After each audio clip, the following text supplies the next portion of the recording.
제가 마가복음을 다시 보면서 하나님 나라라는 주제로 그 관점으로 마가복음을 다시 조금 해석을 해 나가면서 오늘 본문 말씀을 시간이 별로 없어서 짧게 좀 보도록 하겠습니다. 하나님의 나라는 하나님께서 다스리는 나라입니다. 하나님께서 다스리는 나라. 그러면 우리가 하나님 나라 혹은 다른 말로 하면 천국인데, 소위 천국은 죽으면 가지 않습니까? 모든 믿는 이들이 가는 그 천국은 하나님이 다스리는 나라입니다. 그럼 이 땅에서는 하나님이 다스리지 않을까요? 이 땅에서도 하나님은 다스리십니다. 그래서 이미 하나님의 다스림을 받는 모든 이들에게 이미 천국이 왔어요. 하나님 나라가 왔습니다. 언제 왔습니까? 예수님, 천국이 가까웠다, 천국이 너희 안에 있다, 이런 말씀 하셨잖아요. 예수님 때 이미 오셨고, 그렇지만 아직 임하지 않은 미래에 임할 천국도 있습니다. 우리는 지금 이 땅을 살아가면서 이미 임한 하나님의 나라, 천국을 살아가는 하나님 나라의 백성들입니다. 이 땅에는 하나님 나라가 어떻게 임했을까요? 하나님의 통치를 받는 개인에게 임해져 있습니다. 자, 한번 볼까요? 혹시 나는 하나님의 통치를 받고 있는 분 한번 손 들어 보시겠습니까? 나는 하나님의 통치를 받고 있다. 크게 안 들고 좀 이렇게 들고 계시네요. 내가 받는지 안 받는지 지금 잘 모르는 것 같아요. 손 내리세요. 그럼 그런 분들은 하나님 나라가 임한 거예요. 지금 나는 아직까지 통치는 잘 못 받고 있는 것 같다. 손 안 들어도 됩니다. 그렇다고 생각한다면 아직 하나님 나라를 잘 못 누리고 있다라고 볼 수가 있습니다. 그러니까 하나님의 통치를 받는 개인에게 하나님의 나라가 임해져 있고, 하나님의 통치를 받는 가족들이 있죠. 오늘 다 하나님 잘 믿는 그런 가족들이 있잖아요. 이 가족에게도 하나님 나라가 임해져 있습니다. 그리고 교회야말로 다 예수님을 믿는다고 온 사람들이 모인 분들이니까 하나님의 통치를 받는 공동체가 됩니다. 그래서 영원한 천국, 나중에 미래에 올 영원한 천국의 이제 교회가 모델이 됩니다. 모델. 세상은 잘 모르니까, 하나님 통치를 받지 않는 사람들은 잘 모르니까 교회는 저 교회를 보니까 영원한 하나님의 나라가 있구나, 교회가 좋구나, 이제 이렇게 되면서 교회에 밀물처럼 사람들이 몰려 들어와야 되는데, 세상 사람들이 교회를 별로 기뻐하지 않고 별로 좋아하지 않는 사람들이 많이 있습니다. 마음이 별로 안 드는 게 많이 있어요. 아니, 하나님의 통치를 받는데 왜 저 모양으로 살아? 이런 생각하는 사람들이 많이 있지 않습니까? 이제 그래서 고민이죠. 이 땅의 교회가 하나님의 통치를 제대로 받고 있는가 고민되는데 답은 아주 쉽습니다. 아까 여러분, 나는 하나님의 통치를 받고 있다고 손 드신 분들 있잖아요. 여러분은 하나님의 통치를 완전히 받고 있습니까? 나는 완전히 100% 받고 있다. 생각해 보니까 손 못 들겠지요. 약간 부담되잖아요. 교회가 그렇습니다. 교회 역시도 하나님의 통치를 받고 있긴 하지만 100% 완전히 받지는 못해요. 왜냐하면 나 개인도 그렇고 구성원 중에서도 그렇고 혹 교회 안에 있긴 있지만 하나님의 통치와 전혀 상관없는 분들도 혹 있을 가능성도 있거든요. 그래서 이 교회가 100% 하나님 나라하고 똑같다라고는 말하기가 어렵습니다. 그런데 100% 하나님 나라하고 똑같아질 수 있는 가능성은 열려 있습니다. 어떻게 열려 있는가 하면, 성령의 지배로 충만할 때, 그래서 성령의 지배로 충만한 성령 충만한 공동체가 될 때 그 자리는 하나님의 강력한 임재로 천국 같은 공동체가 되어집니다. 예를 들면 초대 교회에서 기도했을 때 성령 충만하고 방언을 했는데 외국말로 막 그 복음을 듣게 된, 한 20개국 언어로 듣게 된 그런 현장들, 정말 하나님 나라의 현장이라 할 수 있겠죠. 왜 하나님 나라의 현장이라 할 수 있는가 하면, 나중에 우리가 미래의 천국은 아마 그럴 거예요. 우리가 죽어서 가면 천국은 내가 영어 못해도 또 러시아말 못해도 믿는 사람들이 자기 언어로 막 말하는 다 알아듣는 거예요. 막 그런 나라가 천국이 될 겁니다. 그리고 우리가 그 나라를 소망하며 기대하면서 완벽한 소통과 완전한 이해와 완전한 사랑과 완전한 배려가 있는 그런 공동체가 천국이 될 것입니다. 그러니까 소망을 하죠. 이 땅은 좀 불완전한 하나님의 나라지만 미래에 완전히 임할 하나님의 나라를 소망하면서 아직도 하나님 나라를 전혀 모르는 사람들에게 하나님의 나라가 있다, 하나님의 다스림을 받아야 한다라고 전하는 것이 선교, 전도라고 말할 수가 있습니다. 어떻게 전해야 됩니까? 하나님 나라의 문이, 지난주에 말씀드렸죠, 문이 예수 그리스도시기 때문에 예수 그리스도를 믿어야 한다. 어떻게 믿습니까? 회개해야 된다. 지난주에 회개해야 된다 그랬잖아요. 회개함으로 하나님 나라의 백성이 된다, 이런 말씀을 했습니다. 오늘 본문을 제가 좀 보면서 말씀을 준비한 내용은 사실은 2장 12절까지의 말씀인데 이런 사건이 나옵니다. 하나님 나라의 성격 이 정도로 제가 규정을 할 수가 있는데, 하나님 나라는 예수님이 문이신데 구체적으로는 어떻게 실제해서 이루어지는가 하는 거예요.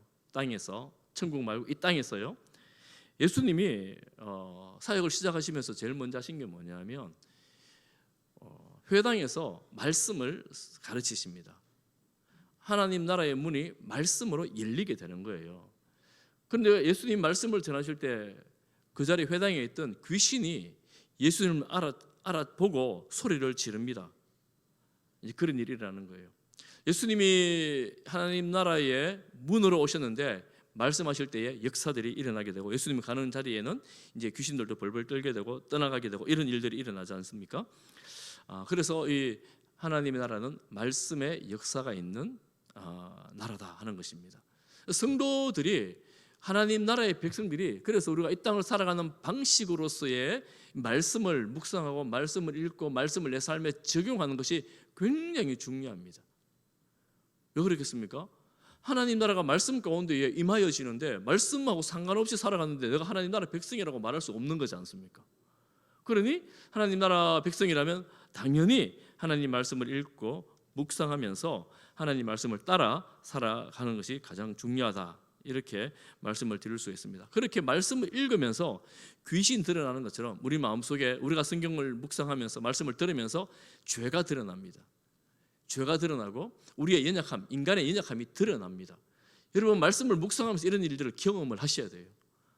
말씀을 묵상하면서 내가 이거 죄인지 몰랐는데 죄였구나, 회개하게 되고, 내가 강한 줄 알았더니만 내가 참 약한 인간이었구나, 말씀을 들으면서 깨닫게 되면서 내가 하나님의 말씀으로 나를 이제 비추어 보면서 이제 자라가게 되는 거지요. 이런 역사들, 공동체도 마찬가지입니다. 오늘 제가 새가족 모임 하는데 예수님에 대해서 오늘 삼과를 했어요. 오늘 그중에 한 분 계시네요. 예수님의 신성과 인성과 또 구원에 대해서 말씀을 쭉 하는데 인성 얘기하고 이러니까, 여러분, 예수님의 신성 인성이 얼마나 어렵습니까? 사실은 이제 하나님에 대해서 들어보지 못한 사람이나 예수님에 대해서 들어보지 못한 사람들은, 아마 이 중에 계신 분들 중에서도 배우지 않은 분들은 신성, 인성, 하나님이고 인간이고 막 이런 얘기하면 혼란스럽고 잘 모를 거예요. 그래 얘기하면서 믿을만 하나, 부활 이런 거 얘기하면서 좀 믿겠습니까? 그러니까 오늘 6분인가 앉아서 했는데 딱 반 나눠 갖고 5분인가 했는데 3분은 저는 믿어요. 어릴 때 교회 좀 다니신 분들. 이 나머지 2분은 믿으려고 노력해 보겠습니다. 이렇게 반응을 해요. 못 믿는 게 당연하죠. 왜냐하면 그 어려운 내용을 어떻게 믿겠습니까? 이해하기도 이해가 안 되는 내용인데요. 그런데 성령께서 역사하시면 그게 믿어지게 되고 하나님 나라의 백성으로서 그 사실이 인정이 되어지고 고백하게 되어지는 거예요. 정말 놀라운 일이죠. 이게 바로 복음의 역사이고 성령의 역사입니다. 이 역사로 하나님의 나라가 열려지고 그 나라 백성이 일어나게 되는 겁니다. 말씀의 역사가 되는 것이지요. 그리고 또 한 가지는 제가 3가지를 준비했는데 2번째가 너무 길기 때문에 제가 3번째 한 가지만 하고 마치도록 하겠습니다. 오늘 특송이 많이 길었어요. 앞에 찬양도 많이 길었어요. 그래가지고 제가 2번째는 제가 다음에 하고 3번째 걸 제가 오늘 읽었던 본문에 대해서는 말씀을 해야 되니까 이 말씀을 좀 나누도록 하겠습니다. 예수님은 이 땅에 오실 때 이런 사실들을 가르쳐 주시려고, 전도하려고 오셨어요. 그러면 예수님은 땅에서 3년 반 사역하시거든요. 3년 반 사역하시면서 부지런히 다니면서 이런 말씀을 계속 하십니다. 하나님 나라에 대해서 계속 하시는데, 계속하는 말씀을 어떻게 다 다니겠어요? 고작 다니는 것이 이스라엘 그 지역 정도이고 조금 그 근처 이방인 정도 지역이거든요. 얼마나 바쁘겠어요? 다 다닌다고 생각하면. 그런데 예수님은 오늘 읽었던 본문의 35절에 보면 그 바쁜 중에 34절 그 전날의 일이 나오는데 정말 바빴거든요. 말씀 전하시고 치유하시고 막 정말 바빴는데 새벽에 일어나가지고 기도를 하러 가십니다. 이게 예수님의 사역의 특징입니다. 예수님은 사역과 기도가 균형을 이룬 삶을 사셨습니다. 이 전해야 될 대상이 너무 많고 다녀야 될 때가 너무 많고 고쳐야 될 사람들이 너무 많은데도 불구하시고 예수님은 새벽에 일찍 일어나가 혹 밤이 맞도록 기도하는 것을 쉬지 않으셨습니다. 그래서 예수님은 기도와 사역을 함께 했습니다. 우리가 신앙생활 보통 하다 보면 기도로 다 하면 되지, 기도를 강조하고, 어떤 사람들은 일을 열심히 해야지, 봉사를 열심히 해야지 그러는데 예수님의 본은 뭐냐면 기도와 사역의 균형입니다. 그래서 예수님의 그 기도를 보면 그 기도 내용이 구체적으로 나오지는 않습니다만 보면 하나님을 만나러 가는 거구나 이런 생각을 할 수가 있어요. 이런 사역을 지금 전도를 막 다녀야 되는데 하나님을 만나서 이런 사역들에 대해서 이야기를 하고 또 주님께서 하나님이 하시는 아버지가 하시는 말씀을 듣고 이런 사역으로 나가시는구나 이런 생각이 들어요. 기도를 우리가 어떻게 규정하는가에 따라서 길이 많은데 방법이 많은데 우리의 기도는 사실은 우리가 지금 낮에 사무엘상을 보면서 한나의 기도는 서원 기도잖아요. 진짜 이거 약속하고 안 주면 죽을 것처럼 막 이렇게 막 간구하는 그런 사실은 기도라고 할 수가 있는데 예수님의 기도는 그거와는 조금 다릅니다. 관계가 다르죠. 하나님의 아들이 하나님이시니까 하나님과의 깊은 관계로 들어가는 기도입니다. 그 기도한 다음에 사역으로 나갑니다. 그리고 또 한 밤에 또 기도하시고 또 사역하시고 이런 균형을 이루었다는 겁니다.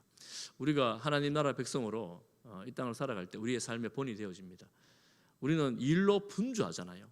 이런 일도 해야 되고 또 교회 일도 해야 되고 직장도 다녀야 되고 뭐 공부도 해야 되고 할 일이 너무너무 많은데 우리 삶에서 이 일을 바른 방향으로 이끌어 주는 것이 기도가 돼요. 기도하면서 일의 사역의 방향을 바로 잡아가야 합니다. 기도하면서 내가 일의 방향을 틀을 뿐만 아니라 고칠 뿐만 아니라 하나님의 뜻들을 이루어 나갈 수 있도록 힘을 공급받습니다. 여러분 일해보신 분 다 아시지만 지치고 힘들고 낙심될 때가 있잖아요. 그럴 때마다 기도하면서 하나님의 뜻 가운데로 인도함을 받아가는 것입니다. 온라인에 여러분 우리가 성령 충만한 정인 공동체가 되고자 함께 기도하기를 애쓰자고 제가 여러 차례 말씀을 드렸는데 여러분 삶에 기도가 한 축이 되기를 바랍니다. 여러분 예배와 전도와 여러 가지 사역이 있고 여러분 직장이 있는데 그 중에 한 축이 기도가 되기를 바랍니다. 그래서 예수님도 기도하셨는데 우리도 기도하면서 하나님 나라의 백성으로 하나님 나라의 일꾼으로 굳게 세워지기를 주님의 이름으로 축복합니다.